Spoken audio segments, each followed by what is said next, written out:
먼 훗날 고전으로 불리게 될 그녀의 소설이 지금 당신을 기다리고 있다. 당신과의 고유하고도 깊은 대화를 기다리면서. 얼마 전 단편 소설의 여왕이라 불리는 클레어 키건의 새로운 단편집 푸른 들판을 걷다가 출간되었는데요. 그녀가 이번엔 또 어떤 놀라운 이야기를 들려줄까요? 저와 함께 푸른 들판을 향해서 천천히 걸어가 보시죠. 안녕하세요. 저는 부깅의 호스트 검은색달이고요. 여러분은 지금 채널 부깅을 시청하고 계십니다. 사실 클레어 키건은 우리나라에서 정말 너무나 유명한 작가가 됐죠. 바로 이전에 출간됐던 소설 이처럼 사소한 것들이 정말 많은 분들에게 사랑을 받았어요. 저도 그 책을 정말 감명 깊게 재밌게 읽어서 이렇게 영상으로도 만들어서 올렸었거든요. 그래서 서점에 갔는데 이 책이 보이자마자 그냥 바로 집어서 결제하고 왔습니다. 이 푸른 들판을 걷다라는 책은 2007년에 이미 외국에서 발간이 된 책입니다. 근데 이번에 한국어로 번역돼서 출간이 된 거죠. 이처럼 사소한 것들이 2021년작이었고 이게 2007년작이니까 무려 14년 전 작품이네요. 처음 클레어 키건의 소설집이 안타르티카라는 책이었는데 그 바로 다음에 발간된 책이 바로 이 책 푸른 들판을 걷다라고 합니다. 푸른 들판을 걷다에는 총 7개의 아주 짧은 단편들이 수록되어 있는데요. 각각 소설들은 그 내용도 다르고 소재도 다르고 이야기가 전개되는 방식도 다 다르지만 독자들을 아주 강력하게 끌어당기는 힘 그리고 긴 여운은 모든 소설들이 다 동일하게 갖고 있었습니다. 그럼 지금부터 본격적으로 이 책에 대한 이야기를 한번 해보도록 하겠습니다. 산림관리인이던 디건은 자신의 아버지가 돌아가시면서 물려진 땅에서 아주 충실하게 살아갑니다. 그러다가 무도회장에서 어떤 한 여성을 만나게 됩니다. 그 여성의 이름은 마사였는데요. 디건은 마사에게 완전히 반해버렸죠. 그렇게 1년 넘게 마사를 쫓아다닙니다. 그리고 드디어 디건은 마사에게 청혼을 하죠. 마사의 본능은 거절을 외쳤지만 마사는 생각합니다. 나도 이제 나이가 어느새 30이 넘었고 내 주변에 남자도 없고 이 사람이 아니면 나에게 다시는 청혼할 사람이 없을 것 같아, 이런 생각을 하게 되고 끝내 마사는 디건의 청혼을 받아들이게 됩니다. 그렇게 디건과 마사는 결혼 생활을 시작하게 됩니다. 둘은 3명의 아이를 갖게 되는데요. 첫 번째는 그냥 평범한 아이, 둘째는 조금 모자란 아이, 셋째는 엄마를 아주 빼닮은 딸이었습니다. 그리고 마사는 깨닫습니다. 결혼 후 내게 남은 건 이 넓고 텅 빈 집과 나에게 말조차 걸지 않는 남편뿐이라는 걸. 결국 그녀는 자신만의 선택을 서서히 준비하기 시작합니다. 이 산림관리인의 딸이라는 단편은 제가 이 책 단편집에서 가장 푹 빠져서 읽었던 소설입니다. 제가 이 클레어 키건의 전작 소설인 이처럼 사소한 것들에 대해서 영상을 올렸었는데요. 거기서도 중요한 특징은 암시다 라고 말했었거든요. 이 소설에서도 암시가 정말 적극적으로 활용이 됐습니다. 그래서 이 소설은 무조건 2번 읽어야 되는 소설이에요. 처음 읽었을 때랑 두 번째 읽었을 때 완전 소설이 다르게 읽힙니다. 이게 이 뜻이었구나. 어머 이거 대박, 진짜요? 제목부터 와 진짜 대단하다. 내가 진짜 작가가 정말 치밀하게 계획해 놓은 판에서 놀아놨구나, 약간 이런 생각을 했습니다. 이 소설에서 제가 제일 좋아한 그리고 제일 놀랐던 문단이 있는데 제가 그 문단 한번 소개해 드려 보겠습니다. 그해 여름에 마사의 장미는 진홍색으로 피어났지만 오래지 않아 바람에 꽃이 송이째 다 떨어졌고 마사는 실수를 저질렀음을 깨달았다. 마사는 사랑하지도 않는 남자와 결혼했다. 그녀는 감정이 점점 크고 깊어져서 사랑이 될 줄 알았다. 지금 마사는 친밀함을, 오해를 뛰어넘는 대화를 간절히 원했다. 이를 찾아볼까 생각도 했지만 이미 늦었다. 조금 있으면 아이가 태어날 참이었다. 이 문단은 정말 단어들, 문장들이 잘 굴러간다, 유기적으로 잘 굴러간다 라는 생각이 들 만큼 술술 읽히는 잘 쓰여진 문장이기도 하면서 충격적인 암시들이 가득 담겨있는 보물상자 같은 문장이었어요. 제가 이걸 스포가 될 수 있어서 차마 말할 수 없지만 이 소설을 읽어보신 분들은 이거 맞아 막 이렇게 하실 것 같습니다. 키건의 그 센스 있는 문장과 암시들이 가득했던 소설이었는데요. 여러분들도 한번 읽어보시면 이 소설의 매력에 정말 푹 빠지실 수 있을 것 같습니다.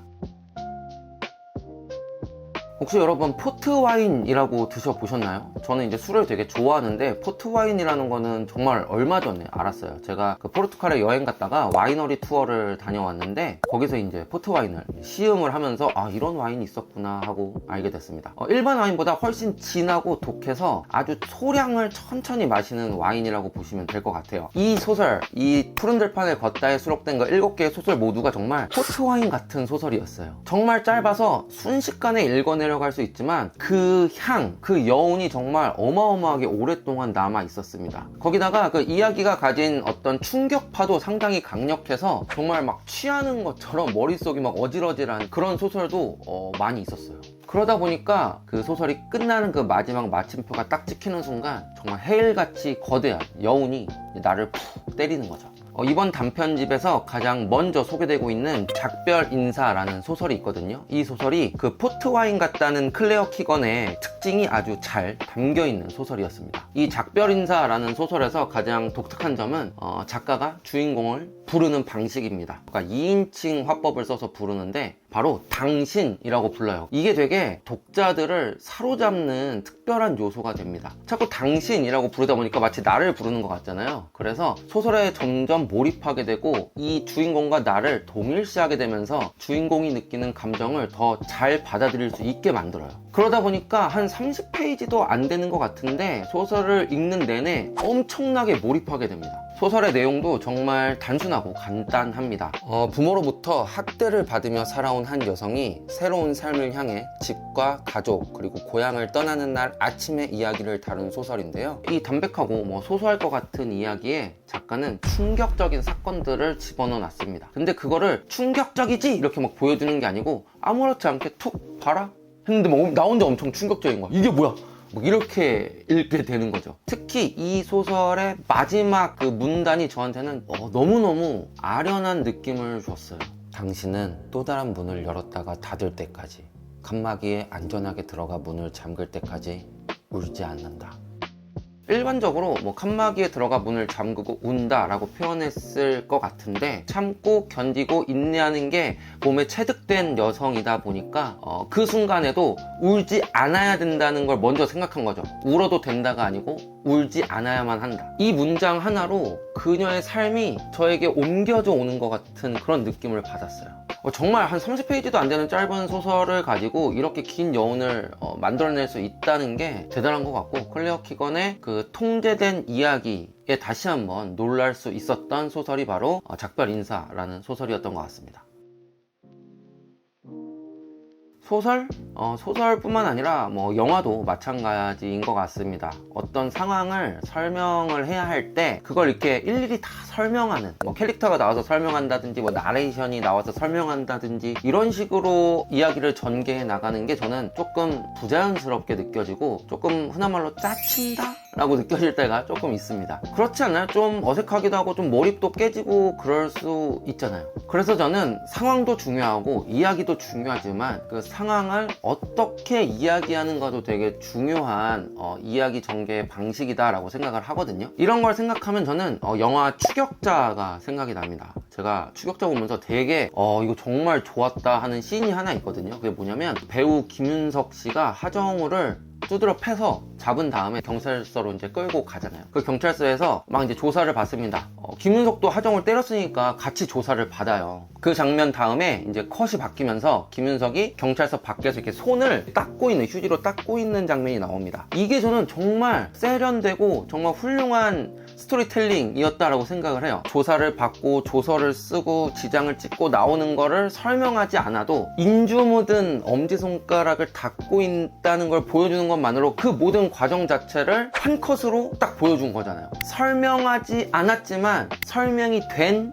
그런 장면이었던 거죠. 정말 좋은 연출이다 이렇게 생각을 했었거든요. 근데 이 소설, 이 클레어 키건의 소설에는 그런 장면이 정말 많이 나옵니다. 생각해보면 그래야만 단편 소설을 쓸 수 있는 것 같아요. 상황을 일일이 설명하다 보면 당연히 글이 길어지잖아요. 근데 그런 거를 압축되고 응축된 컷 하나로 소개할 수 있어야만 이렇게 짧은 단편 소설 안에 깊은 이야기를 담아낼 수 있겠다라는 생각이 좀 들었습니다. 이 문단도 이런 식의 상황 설명이 아주 잘 녹아들어 있는 문단이거든요. 제가 한번 소개해 드려 보겠습니다. 가끔 마거릿은 침대맡에서 그의 그림자를 보았고 그녀의 존재에 그림자를 들이우는 그의 차가운 존재를 느꼈으며 그의 풀어진 옷깃과 소매에 들어간 건조 부스러기가 다시 보였지만 사제의 유령일 뿐이었다.